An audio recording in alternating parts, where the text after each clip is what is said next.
Most people believe that the way they think is fixed, that their brain is wired a certain way and they have to live with it, but that's simply not true. The truth is, the brain is not a machine that comes with one design. It's more like clay, constantly being shaped by what we do, what we focus on, and how we choose to live. The problem is, we often fall into patterns, habits of thought and behavior, that limit us. We get stuck replaying the same fears, the same doubts, the same negative self-talk, and when we do that long enough, our brain gets comfortable with it, as if that's the only option available. But what if it wasn't? What if you could rewire your brain? What if you had the tools to shift how you think, how you feel, and how you act, so that instead of being stuck in cycles of stress, procrastination, or self-sabotage, you could create patterns of confidence, focus, resilience, and growth? That's what today is about, not tricks, not hacks, but 12 powerful ways, backed by science and grounded in practice, that can help you take back control of the most important operating system you'll ever have, your mind. Because when you rewire your brain, you don't just change your thoughts, you change your life. Imagine for a moment that the brain you woke up with today is not the same brain you'll have a year from now. Most of us go through life believing our minds are like a fixed machine, built at birth and gradually running down over time. But the truth is far more extraordinary. Your brain is not rigid. It's flexible, adaptable, and constantly reshaping itself based on what you think, what you feel, and what you do. This is the science of neuroplasticity, and it means that the person you are today does not have to be the person you will always be. When you understand this, it changes everything. Suddenly, every thought you repeat is not just passing through your mind. It's carving a path, laying down a track that your brain learns to follow again and again. Every choice you make is not isolated. It's shaping the wiring inside your head, making certain reactions more automatic, making certain beliefs stronger, and setting up the patterns that will guide you tomorrow.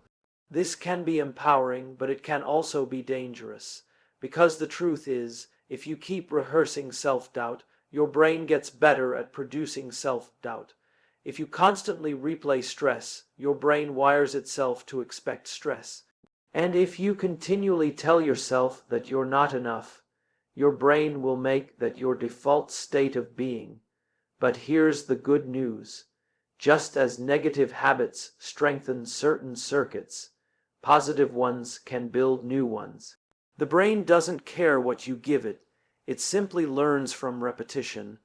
That means you have the power to step in, to consciously choose the thoughts and actions you want to make easier, and by doing so, you can literally rewire your brain to work for you instead of against you.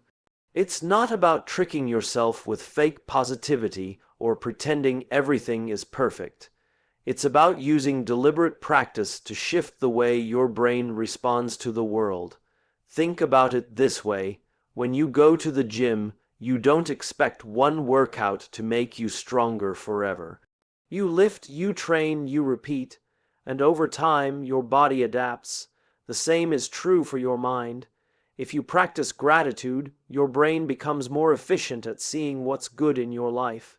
If you practice focus, your brain strengthens its ability to cut through distraction. If you practice resilience, your brain creates faster recovery paths from setbacks.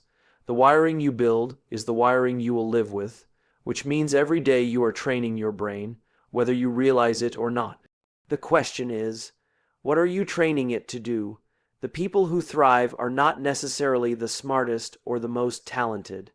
They are the ones who take responsibility for how they use their minds. They understand that while they can't control everything that happens to them, they can control the patterns they reinforce. And by choosing patterns of courage, growth, and creativity, they unlock possibilities they never thought possible. The amazing part is that it doesn't take massive change all at once. The brain responds to small, consistent shifts repeated over time.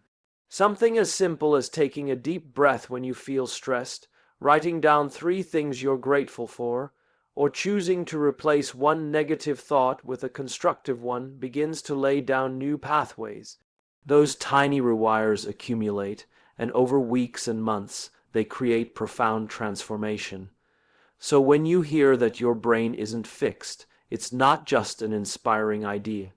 It's a call to action. Because if your brain is always wiring itself, the only real question is whether you're letting it happen by accident or shaping it on purpose. Every action you take, every thought you entertain, every emotion you repeat is casting a vote for the kind of brain you are building. Most of us don't see it this way.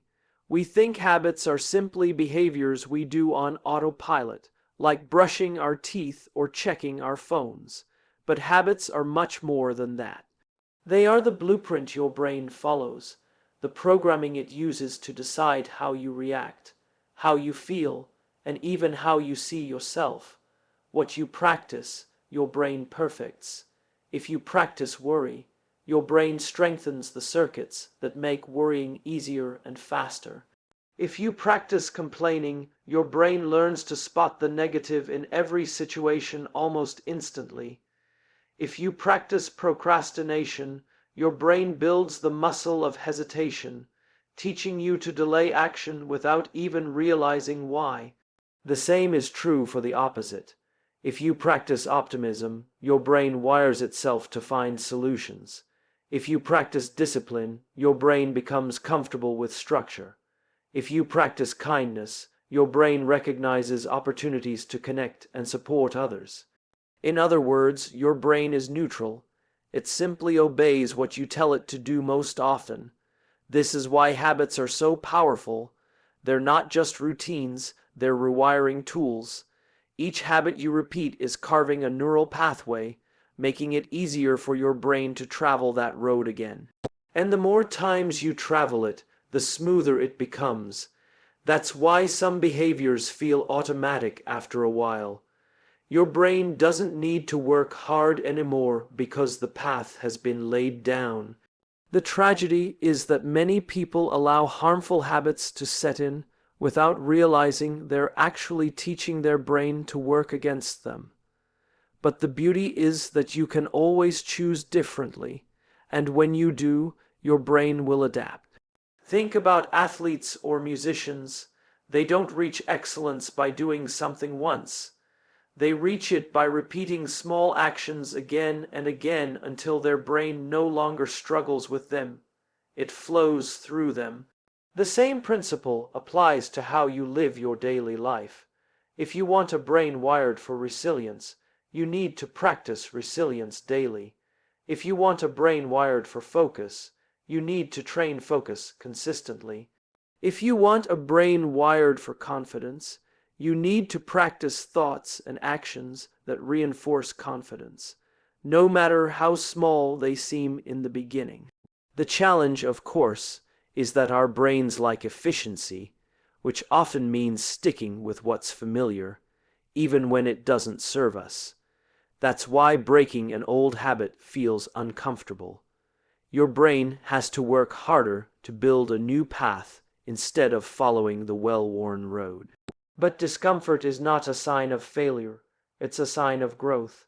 It's proof that your brain is building something new, and with consistency, that new path will one day become just as automatic as the old one. The most liberating realization is that you don't need to overhaul your entire life overnight. One habit, one choice, one repeated behavior at a time is enough to start reshaping the architecture of your brain. Over time, those small votes add up, and suddenly, the person you've been becoming silently, through habits, is revealed in the way you think, in the way you act, and in the way you live. Your habits are not just something you do. They are the foundation of who you are becoming. They are the invisible hand shaping your brain, and in turn, shaping your future. The choice is always yours, whether to keep reinforcing the wiring that limits you or to build new pathways that set you free.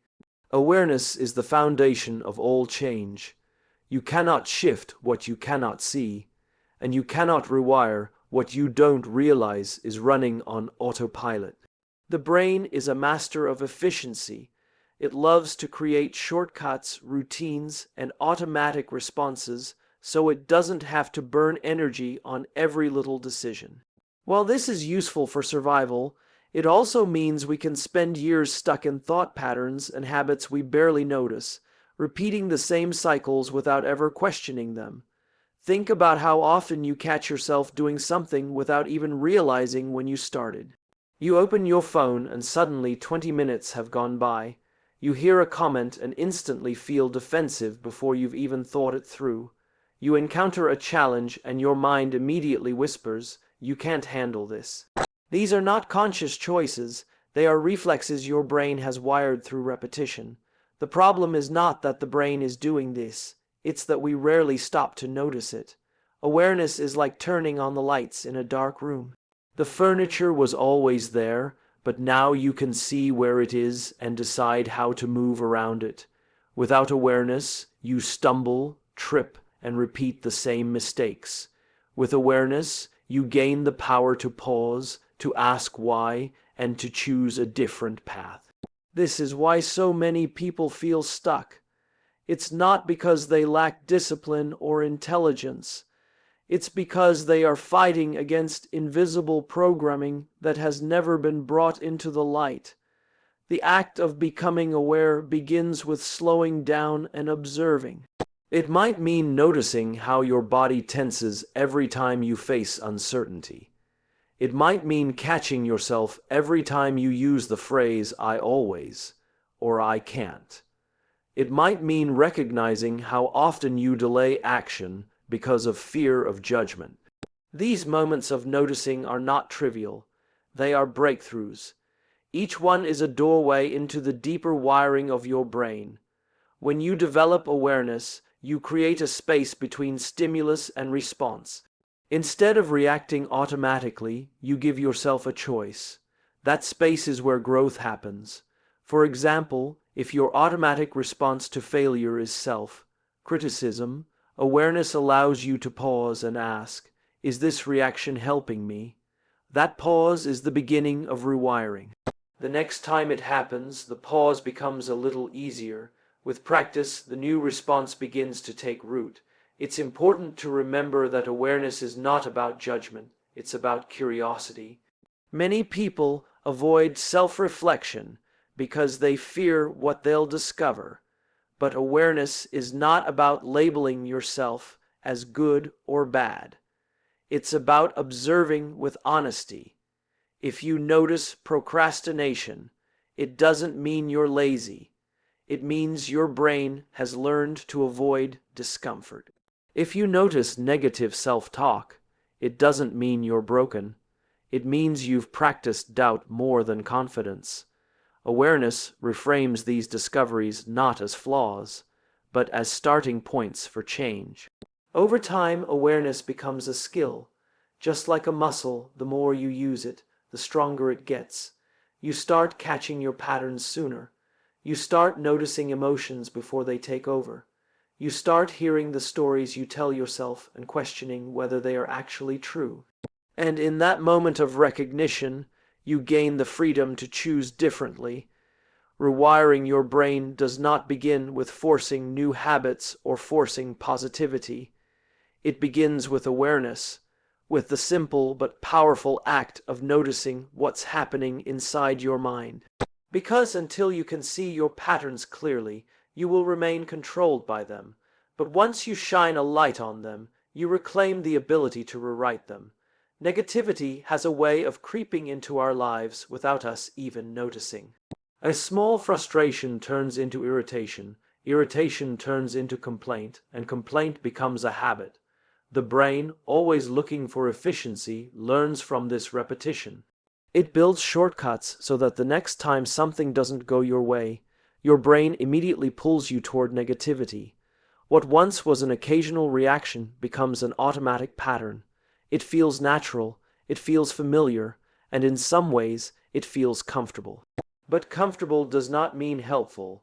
The cost of negativity is not just emotional, it's structural. Every negative thought strengthens neural pathways that make it easier to think that way again. When you constantly replay self-criticism, your brain wires itself to doubt you before you've even tried. When you fixate on problems, your brain narrows its focus, making it harder to see solutions. And when you regularly tell yourself that life is unfair or stacked against you, your brain accepts that belief as truth, even if reality could be different. This is how negativity becomes a self-fulfilling prophecy. The more you rehearse it, the more your brain expects it, and the more your life seems to mirror it. The danger is that many people think negativity is just part of who they are, when in fact, it's a habit their brain has learned.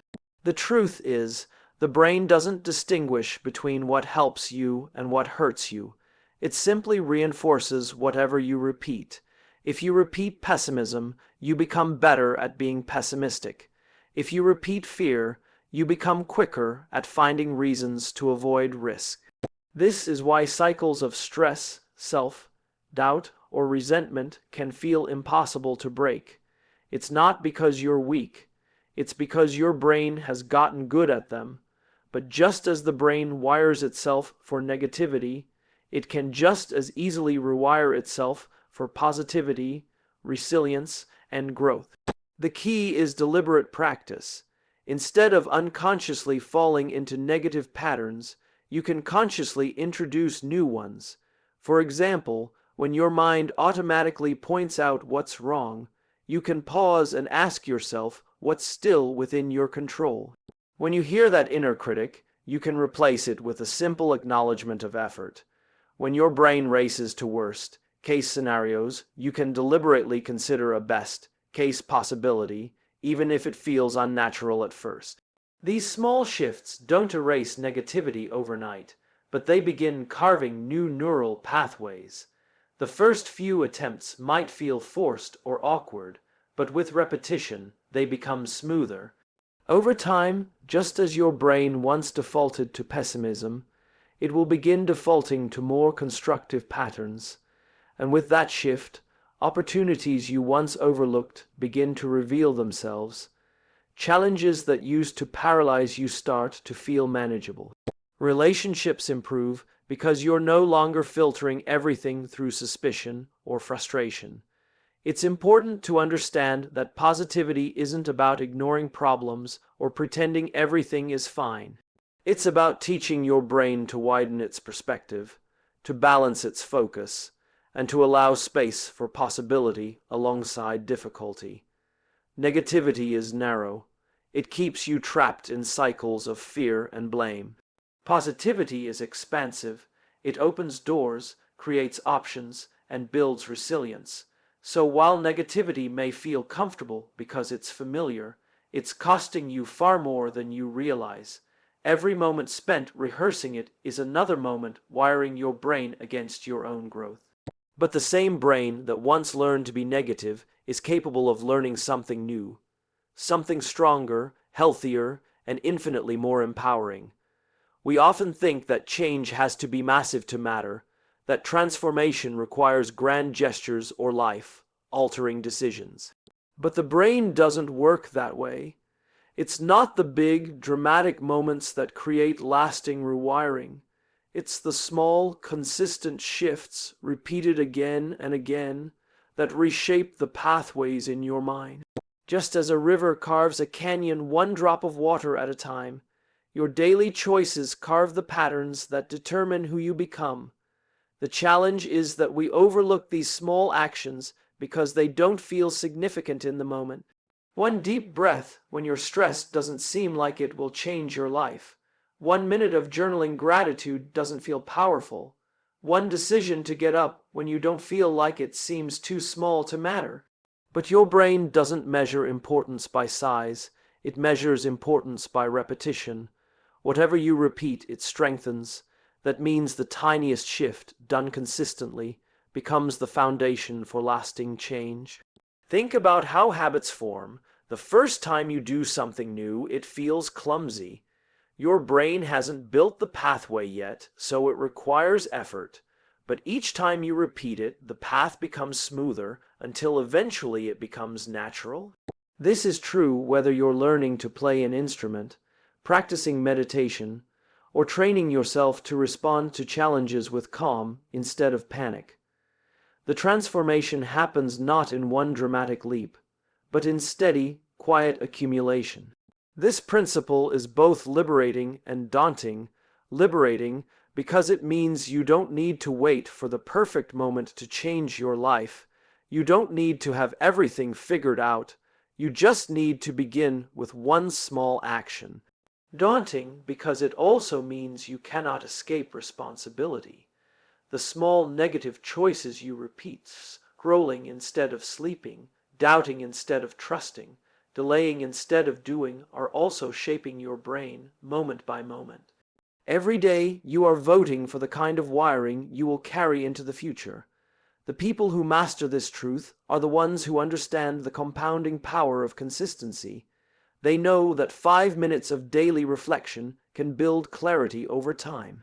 They know that practicing gratitude once a day can rewire the brain toward optimism. They know that choosing to take a single step forward, even when it feels insignificant, accumulates into unstoppable momentum. It's not the size of the step that matters. It's the direction and the repetition. One of the reasons people give up on change is because they expect immediate results. They meditate once and don't feel calmer. They try positive self-talk and don't suddenly feel confident. They exercise for a week and don't see transformation. But rewiring doesn't happen overnight. It's a slow layering of new patterns over old ones, a gradual shifting of the brain's default settings. Just like you don't notice your hair growing day by day, but see the difference after months, the rewiring of your brain is subtle until suddenly it's undeniable.